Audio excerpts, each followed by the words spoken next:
All right, everybody, it's a great pleasure to be here with you tonight. I really appreciate you coming. My name's Jeff Reber. I'm a professor of psychology and a therapist, and I am here to talk to you about some ideas that I think you might find interesting. I certainly hope so. I'm a teacher by profession, so I've got to start off with an object lesson. Can I have a volunteer from the front row who's standing right in front of me? Come on forward. Yeah, all right. So I need you to blow a bubble for me, okay? Using this wand. Can you hold that and blow a bubble? Yeah. Oh, let's try again. I think it's Maybe the this other side better. And once you blow it, just catch it on the end of the wand, if you would. Nice, okay, right there. So I want you to think about this bubble as being like your personality. And what most psychologists think, and what our culture supports, is the idea that this bubble is formed, this personality of yours is formed and shaped during your youth, and then once it's been blown, once it's formed, it basically stays the same throughout your life. And even though wind may come and blow this bubble in different places, that bubble maintains its shape and its size until it dies. So we maintain essentially the same personality wherever we go. And that's the view that's been very popular in psychology. Now I want you to do me another favor. Take this bowl if you would. Hold that. This straw, which I'm told is clean, and just blow into the mixture there. Now this is how we actually are. Every bubble in this group of bubbles has its shape and its size, not only due to its internal air pressure, but also due to every bubble around it. And you'll notice there's not a single bubble in here that is truly spherical, like the bubble was originally. The point is, we are actually born, raised, and continue to always live in a context. And that context is filled with other persons, other personalities. And your personality and my personality is shaped and formed by those relationships. So just as these bubbles have particular shapes and sizes because of the constraints of other bubbles, so too do you have your personality in part because of the relationship you're in with your family, with your friends, with teachers from your past, with people who don't even live in the same town as you. In fact, any change in any bubble changes every other bubble. If a bubble pops, you might not see it, but even the bubble farthest away from that bubble, it will have some change in its shape and its size. There's one of my favorite poets, John Donne, over 500 years ago said, "No man is an island entire of himself." Every single one of us is bound up with each other. And he said if a clod of dirt were to be washed away from Europe, or a promontory were to be washed away from Europe, something large or something small, Europe would be the lesser because of it. So ask not for whom the bell tolls, it tolls for thee. Meaning anyone whose death occurs diminishes me and you. It affects us. And not just death, but other changes. So if you could, this might be a little challenging, find a bubble and insert the straw into that bubble and blow it. Just that one bubble. As that bubble increases, they have to all kind of move and shift, and their shape is affected, and they're kind of pushed away from their spot they were in before. Now take that same bubble and suck the air out of it. Oh, there you go.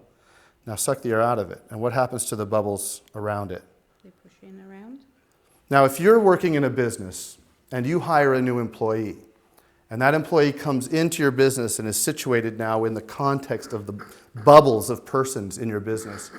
And let's say that person starts to really excel at their work. They start to do really well. Does it have an effect on the other bubbles, the other people in the business? Let's get a little more severe. Someone dies. Someone close to you. Does it change your relationships? Not only you've lost the relationship to the person who's passed away, but you've lost relationships to all the people who were related to that person. A very good friend, family of friends, and the father, the grand patriarch, was driving to work one day, hit by a woman under the influence of alcohol, T-boned the car. He was completely debilitated for a week and died a week later. As his bubble shrunk and then disappeared, the entire family was affected. The oldest brother kind of took on a new role, kind of became the father for the other kids. 6 children, 20-something grandchildren, every single one of them changed. And not just the most intimate people in his life, but even further out, friends like me, affected by that death. So I agree with John Donne. The death of any person diminishes us. The growth of a person in excellence, in qualities that we value, affects us. So my point is, we're all always already in relationships. The problem is, imagine if we could take one of these bubbles out and we pulled it out and we let it float. What would it look like? What shape would it have? Go back to spherical. It would have a spherical shape. Now, most psychologists who practice therapy, how do they practice it? Individually, in their office.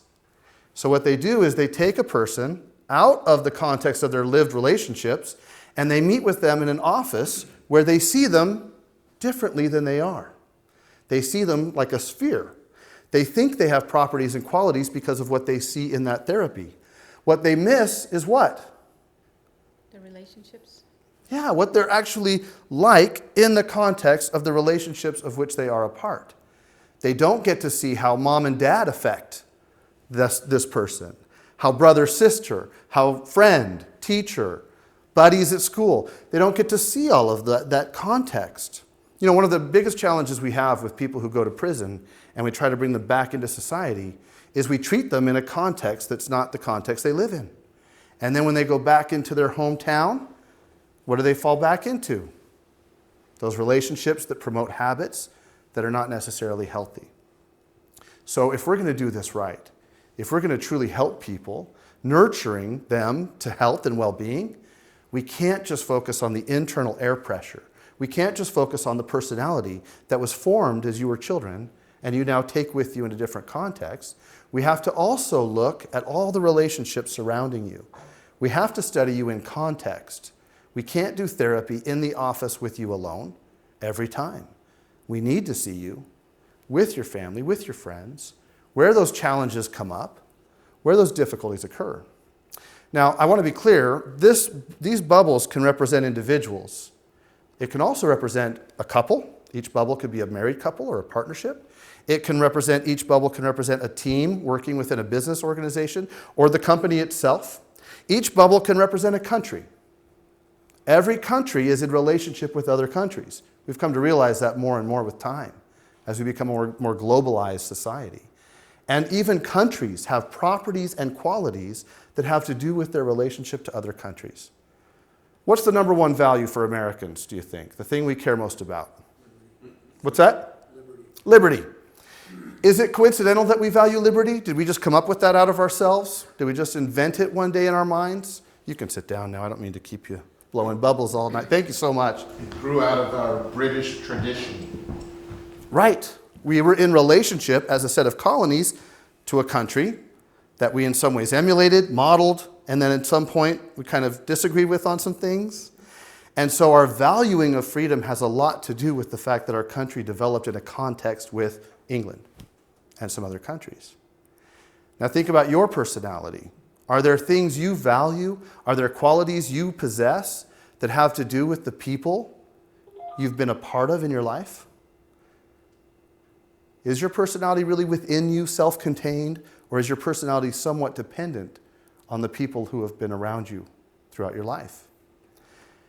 And if I'm going to help you as a therapist, for example, I need to know about all of that. I need to see you in context. I need to understand how you or your business or your marriage looks in relation to others, and how growth and shrinking of people affects the dynamics going on between you. So my focus, what I try to do, is emphasize the relational dynamics that are hindering growth and well-being. But not just your individual growth and well-being, your relational growth and well-being. The relationship itself needs to be cultivated. The relationship itself needs to be nurtured. It's not enough to make you healthy. In fact, I've worked with couples where both husband and wife are very healthy individually. Or boyfriend, girlfriend, or boyfriend, boyfriend, whatever it might be. But when they come together, stuff is not so good. Meet them alone, healthy. Together, things show up. So we need to look at that dynamic going on between them if we're going to understand fully who they are and the relationship they're a part of.